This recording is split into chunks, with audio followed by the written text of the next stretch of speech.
এখন এসে পৌঁছেছি ধলাইয়ের বিধায়ক নিহার রঞ্জন দাসের বাড়িতে। এবং এখানে আমাদের আসার একটা উদ্দেশ্য রয়েছে, সেটা হলো যে গত কয়েকদিনে ধলাইয়ের রাজধানীতে অনেকগুলো ঘটনা ঘটেছে যেগুলো সমাজে বিভিন্ন প্রতিক্রিয়া সৃষ্টি করেছে। গত দুদিন আগে ধলাইয়ে একটি খেলার মাঠে একটি অনুষ্ঠানে ধলাইয়ের বিধায়ক অভয়কান্তি দাস মন্তব্য করেছিলেন যে তিনি যে ভোটে জিতেছেন বিশাল ব্যবধানে জয়ী হয়েছেন, যেটা বিজেপির যে ব্যবধান ছিল না। এবং এটাকে অনেকেই রাজনৈতিক একটা বক্তব্য হিসেবে ধরে নিচ্ছেন। তো আমি অবশ্যই আজকে প্রথমেই আপনাকে অনেক শুভেচ্ছা জানাই, কিষাণ মোল্লার পক্ষ থেকে আপনাকে অনেক শুভেচ্ছা জানাই। তো এই যে খেলার মাঠে যে মন্তব্যটা করেছেন বিধায়ক, এটা তো বলার অপেক্ষা রাখে না যে এটা তীরটা আপনার দিকেই। তো আপনি এটাকে কিভাবে দেখছেন? দেখুন, এ ব্যাপারে আমি অ্যাকচুয়ালি মুখ খুলতে চেয়েছিলাম না, কিন্তু আপনি এসছেন। এখন আমি তো এড়াতেও পারি না, সাংবাদিক মানুষ আপনি। ঠিক আছে, দেখুন, গতদিন যেটা বলেছে তো আপনারা দেখেছেন। আমি বলবো ধলাইতে এবার আমরা 44,500 মতো আমরা ভোটে জয়ী হয়েছি। অমিয়তা বিধায়ক নির্বাচিত হয়েছেন। একটা আমি যখন প্রতিদ্বন্দ্বিতা করেছিলাম উপনির্বাচনে 9,000 ভোটে ব্যবধানে বিজেপি জিতেছিল। তখন উপনির্বাচনের পরিস্থিতি আর এখন 26-এর নির্বাচনের পরিস্থিতিটা ভিন্ন। আমরা যদি দেখি, উপনির্বাচন হয়েছে 21-এর ভোটার লিস্টের ভিত্তিতে, ডিলিমিটেশনের আগে, আর ডিলিমিটেশনের পরে হয়েছে 26-এর ইলেকশন। ডিলিমিটেশনে হয়েছে কি, একটা চেঞ্জ হয়েছে ধলাইতে, ভোটের প্যাটার্ন চেঞ্জ হয়েছে। 2-3টা জিপি, হিন্দু জিপি ঢুকেছে, একটা মুসলিম জিপি বের হয়ে গেছে। এতে করে ভারতীয় জনতা পার্টির একটা অ্যাডভান্টেজ হয়েছে। আর তাছাড়া উপনির্বাচনে 1,37,000 ভোট কাস্ট হয়েছিল, এবার কাস্ট হয়েছে 1,59,000, 22,000 ভোট বেশি কাস্ট হয়েছে। উপনির্বাচনে আমি 9,000 ভোটের ব্যবধানে জয়ী হয়েছি, আমি প্রার্থী হিসেবে, বিজেপি জয়ী হয়েছে। আর আমাদের পরিবারের আরেকজন অমলেন্দু দাস সেখানে দাঁড়িয়েছিল নির্দল হিসেবে, সে পেয়েছে 5,000। এর পরে স্বাভাবিকভাবে 26-এ যেহেতু ভোটের প্যাটার্ন, কাস্টিং বেড়েছে, সব কিছু মিলে বিজেপি ভালো একটা অ্যাডভান্টেজ পেয়েছে। আর কিছুটা ভোট তো নিশ্চয়ই অমিয়তার ব্যক্তিত্বের কারণে বেড়েছে, কারণ উনি জ্ঞানী মানুষ তার জ্ঞানে আকৃষ্ট হয়ে বলতে আছেন। এটা ঠিক আছে, কিন্তু আমি যেটা দেখলাম যে এবার যে প্রতিটি বিজেপির প্রার্থীরা জিতেছেন, প্রতিটি আসনে এই ব্যবধান বেড়েছে অনেক। বিষ্ণুদুপার আগে জিতেছিলেন 3,500 ভোটে, এবার তিনি প্রায় 65,000 মতো ভোটে জিতেছেন। বিজয়মালাকারের ব্যবধান বেড়েছে, উদারবন্দের ব্যবধান অনেক বেড়েছে, সব জায়গায় বেড়েছে। তো সেটা সেভাবেই কি ধরাইয়ে বেড়েছে নাকি অন্য কিছু আছে? দেখুন, তাদেরকে জিজ্ঞাসা করুন কেন বেড়েছে, কি বেড়েছে। আমি শুধু ধলাই ব্যাপার নিয়ে বলছি। ধলাইতে অমিয়তার ব্যক্তিত্বের কারণে বেড়েছে, উনি জ্ঞানী মানুষ ওনাকে। আচ্ছা, একটা কথা যেটা আমরা জানতাম যে এই যে 3 মণ্ডল যেটা ছিল, এই 3 মণ্ডল আপনার পক্ষে ছিল, আগেই আমরা দেখেছি।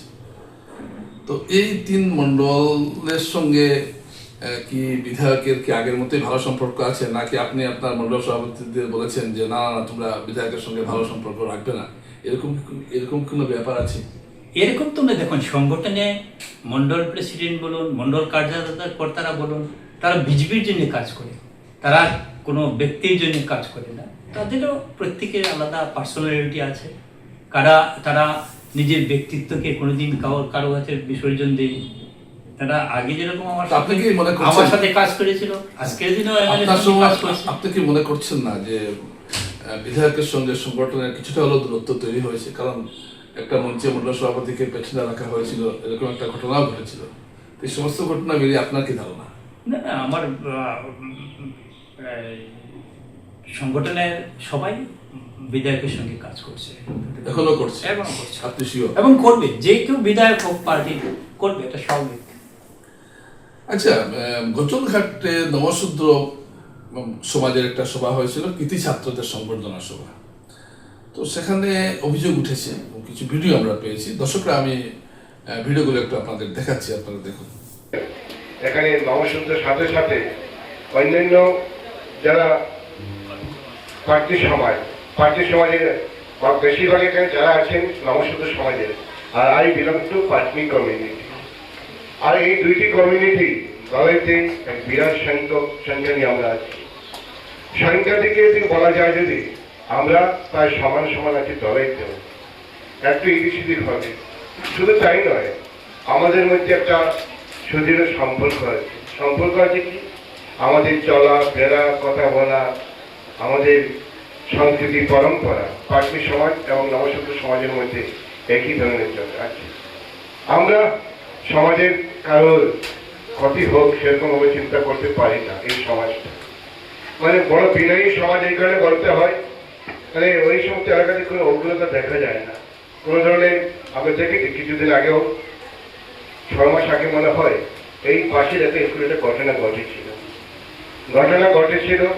পরবর্তীতে শুনেছি সেটাও ধামা চাপার দেওয়ার চেষ্টা হয়েছিল। সেদিন আমি পার্টি পরিষদের একটা সবাই আমাকে সম্বোধিত করা হয়েছিল, আর সেখানে বলা হচ্ছিল যে কোন একজন রাজনীতিবিদের কথা বলা হচ্ছিল, বলছিলেন যে উনি আমাদের জন্য 1 লক্ষ না 5 লক্ষ টাকা দিয়েছেন। আমি বলছি আমরা তো দুর্বল নই, আর্থিক অবস্থা আমাদের অনেকে ভালো আছে, আমরা কেন অন্যের কাছে হাত পাতবো কেন? আমরা আমাদের মধ্যে ঠিক করতে পারবো। আমাদের সমাজে অনেক লোক আছে, অনেক প্রতিষ্ঠিত লোক আছে, আমরা ইচ্ছে করলে আমরা 1 কোটি টাকার ফান্ড তৈরি করতে পারবো। এই ভিডিওতে কিছু কথা বলা হচ্ছে, যেটা অভিযোগ উঠছে বিভিন্ন জায়গা থেকে, যে এখানে একটা তফসিলিদের মধ্যে একটা বিশেষ সমাজকে এখানে একটু আঘাত করা ঠিক বলবো না, একটু মানে খোঁচামারা যেটাকে বলে আর কি, একটু তির্যক মন্তব্য করা হয়েছে একটা সমাজ সম্বন্ধে। তো এই বিষয়টাকে আপনি কিভাবে দেখছেন? দেখুন, গজলঘাটে নবসূত্র পরিষদের সবাই যেটা হয়েছে, এটা দেখুন, তারা প্রত্যেক বছরকে আমাকে ইনভাইট করে, আমি এমএলএ হওয়ার আগ থেকে ইনভাইট করে তাদের আমি সংবর্ধনা সবাই যাই। এখানে আমি ছাত্রছাত্রীদের ভবিষ্যৎ নিয়ে তাদেরকে কথা বলেছি, এবং আমি বলেছি নবসূত্র পরিষদকে যে আপনারা যে কাজটা করছেন ভালো করছেন, কিন্তু এরপরেও যদি এই যে higher secondary degree master degree pass ছেলে মেয়ে যারা আছে তাদেরকে যদি চাকরির প্রশিক্ষণের ব্যবস্থা করেন তাহলে ভালো হবে। আমি ধলাইতে 4টা কোচিং সেন্টার আমি খুলেছি, চাকরি কোচিং সেন্টার খুলেছি এবং কমপ্লিট হয়ে গেছে। এবং শিলচর থেকে শাপনার ইনস্টিটিউটকে নিয়েছি, তারা প্রশিক্ষণ দিয়েছে। আমি বলেছি নবসূত্র পরিষদ আপনারা যদি উদ্যোগ নিয়ে এই ধরনের কোচিং সেন্টারের ব্যবস্থা করেন, আমি আমার ব্যক্তিগত তরফ থেকে 50,000 টাকা আপনাদেরকে দেব, আমি আমার বলেছি। আর এর পরিপ্রেক্ষিতে উনি বিধায়ক মহাশয় ওনার বক্তব্য রেখেছেন, উনি যা ভালো বুঝেছেন বলেছেন। উনি তো আপনার নাম উল্লেখ করেননি, উনি যা ভালো বুঝেছেন তা বলেছেন। আমি কোনো কমেন্ট করতে চাই না। দেখেছেন এখানে বলা হয়েছে যে নবসূত্র সমাজ বা পাটনি সমাজ কারো কাছে হাত পাতার দরকার নেই, এই কথা বলা হয়েছে। তো এটা নিহারঞ্জন দাসের টাকা দেওয়ার পরিপ্রেক্ষিতে বলা হয়েছিল কিনা এটা পরিষ্কার বোঝা যায়নি, কিন্তু এটা হওয়ার সম্ভাবনা একটা আছে, অনেকেই এটা বলছেন। তাছাড়া আরেকটা যেটা মন্তব্য যেটা করা হয়েছে সেটা হলো যে ধলাই থেকে নবসূত্র এবং পাটনি সমাজের নিজেদের মধ্যে একটা আন্ডারস্ট্যান্ডিং আছে, বোঝাপড়া আছে, অন্যদের মতো বা অন্য অত উগ্রতাকে পছন্দ করা হয় না। এই যে উগ্রতা কথাটা নিয়ে এখন বিস্তর চর্চা চলছে ধলাই। তো এই উগ্রতা কথাটা কি আসলে? এটা ওনাকে বলুন, উনি ব্যাখ্যা দিতে পারবে না, আমি এই ব্যাপারে কিছু বলতে চাই না। আচ্ছা, ধলাইতে এখনো দেখা যাচ্ছে এই কথাগুলো উঠে আসছে দর্শকরা, এবং ধলাই বর্তমান রাজনৈতিক প্রেক্ষাপটে এই কথাগুলো খুব জরুরি। এবং আমরা এটাও দেখেছি যে গত উপনির্বাচনের আগে নিহারঞ্জন দাসের যারা বিপক্ষে ছিলেন তারা অনেকেই পরবর্তীতে দেখলাম নিহারঞ্জন দাসের সঙ্গে এসে গেছেন। এবং এইভাবে ধলাই রাজনীতি অনেক উলটপালট হয়েছে। পরিমা শুক্লবৈদ্যর জন্য তিনি টিকিট পেয়েছেন নিহারঞ্জন দাস আগের বার, আবার এবার পরিমা শুক্লবৈদ্যর জন্য টিকিট পেলেন না। এভাবে অনেক নাটকীয় ঘটনা ধলাইতে ঘটেছে আমরা দেখেছি। কিন্তু আপনি দেখছি এখন হাল ছাড়ছেন না, এই কারণটা কি? এখানে হাল ছাড়া না ছাড়ার কথা নয়, কারণ দেখুন আমি ধলাই মানুষের কাছে আমি চিরঋণী। ধলাই মানুষ আমাকে বিধায়ক হিসেবে স্বীকৃতি দিয়েছে, কাজে আমার একটা দায়িত্ববোধ আছে, এই দায়িত্ববোধ আমি এড়াতে পারি না। তার জন্য আমি মাঝে মধ্যে যাই, যখন আপনি তো সবসময় দেখেন, তারপর দলীয় কার্যকর্তা যারা আছে তাদের সুবিধা অসুবিধায় পাশে দাঁড়াবার চেষ্টা করি। তো আপনি কি আগামী যে নির্বাচন হচ্ছে, মনে হয় যদি ওয়ান নেশন ওয়ান ইলেকশন যদি বাস্তবায়িত হয়ে যায়, তাহলে তো 2029-এ আবার ধলাইতে নির্বাচন হতে যাচ্ছে। অবশ্য তখন অনেকগুলো পরিবর্তন আসবে, এই ধলাই থাকবে কিনা এটা একটা বিষয়, অনেক বিষয় রয়েছে। তো আপনি কি আবার টিকিটের দাবিদার হবেন? 2029 অনেক দূরে আছে, 2026 চলছে। 2029 দূরে আছে, সময়ের কথা বলবো, সময়ের সিদ্ধান্ত হবে, এখন অনেক দূরে আছে। আরেকটা প্রশ্ন আপনাকে করি যে আমরা দেখেছি যে গত 2024-এর যে লোকসভা নির্বাচন হয়েছিল, সেখানে আপনি টিকিটের দাবিদার হিসাবে অনেকটা এগিয়ে গিয়েছিলেন। শেষ পর্যন্ত এখানে পরিমল শুক্লবৈদ্যকে আশায় বলবো না, তাকে আনায় আপনি টিকিট পাননি। তো এবারও কি আপনি কি লোকসভায় চেষ্টা করবেন, বা আপনি কি মানে আপনার প্রত্যাশা জানাবেন দলের কাছে যে আমি লোকসভায়? আমি তো বললাম 2029 অনেক দূরে আছে। আপনি কোনটা যখন 2029 সামনে আসবে তখন চিন্তা করব। তখন 29 সামনে আসবে, আমি একটু জানতে চাইছি আপনার কাছে। 29 যখন সামনে আসবে তখন চিন্তা করব। দুটো জিনিস আছে, দুটো থাল, আপনি কোনটা নেবেন? আমার ব্যাপারটা হচ্ছে 29 এখনো অনেক দূরে আছে, 2-3 বছর বাকি আছে। 29-এর আগে সিদ্ধান্ত নেব কি করবো, দল কি বলে তাও তো চিন্তা করতে হবে। আমি আবার একটু এসে গেছি খেলার মাঠের প্রসঙ্গে। এই যে মন্তব্যটা যা করা হয়েছে, যে আপনি তো আপনার প্রতিক্রিয়া জানিয়েছেন, তো এটা নিয়ে বিজেপি মহলে একটা চর্চা চলছে সাধারণ মানুষের মধ্যে। এই চর্চায় কি আপনার ক্ষতি হবে না? এখানে কারো ক্ষতি হওয়া না হওয়ার এখানে কোনো প্রশ্ন নেই, কারণ আমি তো কিছু বলিনি, এমন কিছু খারাপ কিছু বলিনি, আমার ক্ষতি কেন হবে? আচ্ছা, আপনি যে গত লোকসভা গত বিধানসভা নির্বাচনে পরিমল শুক্লবৈদ্যর আপনি অত্যন্ত ঘনিষ্ঠ ছিলেন, হঠাৎ করে কি এমন ঘটনা ঘটে গেল যে 1.5 বছরের মধ্যে এত অবনতি হয়ে গেল? এগুলো কথা অপ্রাসঙ্গিক যদিও, কিন্তু এগুলো প্রশ্নের উত্তর কিন্তু এখনো মানুষ পাননি, এই জন্য প্রশ্নটা করবো। দেখুন, আমি যা বলার তো বলে দিয়েছি। আমি টিকিট না পাওয়ার পর আমি দল ছেড়েছি, প্রেস মিট করেছি, বলে দিয়েছি। এখন আর নতুন করে বলার কিছু নেই। দর্শকরা, দীনবন্ধু দাসের কথা আপনারা শুনলেন। আসলে ধলাই রাজনীতিতে এখন এটা আমি এখন যেটা বলছি যে ঠিক সাক্ষাৎকার ভিত্তিক কথাগুলো বলছি, ঠিক আছে, কিন্তু আমি যেটা বলতে চাইছি দর্শকরা, যে ধলাই রাজনীতিতে কিন্তু বিজেপি সংগঠনের মধ্যে কিন্তু এখন একটা সাংঘাতিকভাবে একটা বিশৃঙ্খলা ঠিক বলবো না, খুব একটা শৃঙ্খল বা ভাবে চলছে এমন কিন্তু নয়।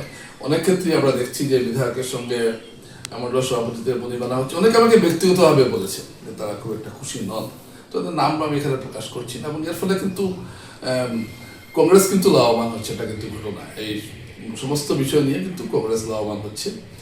আমি আপনার সাথে একমত। কংগ্রেস লাভবান হচ্ছে একমত না, কংগ্রেসের কোনো অস্তিত্ব নেই। আজকের দিনেও কংগ্রেস একেবারে জিরো পর্যায়ে। তো এই জায়গায় দাঁড়িয়ে তো আপনি আপনার আগামী পরিকল্পনাটা কি? মানে আপনি কিভাবে যেভাবে চলছে মানুষের কাছে যাচ্ছে সেটা অব্যাহত থাকবে, নাকি আপনি অন্য কোনো পরিকল্পনা? দেখুন, সামনে কি পড়বে সময় বলবে, কিন্তু একটা জিনিস আমি স্পষ্ট বলছি, আপনাকে বলছি যে ধলাই মানুষের কাছে আমি চিরঋণী। ধলাইয়ের মানুষ আমাকে স্বীকৃতি দিয়েছে বিধায়ক হিসেবে। আজকের দিনে আমি বিধায়ক নেই, ঠিক আছে, কিন্তু আমি আমার দায়িত্ব এড়াতে পারি না। ধলাই মানুষের সুবিধা অসুবিধা আমি যাব, পাশে দাঁড়াবো, আর কেউ যদি আমাকে ইনভাইট করে অবশ্যই যাব। দর্শকরা, আপনারা নিহারঞ্জন দাসের কথা শুনলেন, এবং অত্যন্ত বিতর্কিত বিষয় নিয়ে তিনি প্রশ্ন উত্তর দিয়েছেন, খুব সুশৃঙ্খলভাবে এবং খুব বুদ্ধিমত্তার সঙ্গে তিনি উত্তর দিয়েছেন। অনেক অনেক ধন্যবাদ আপনাকে।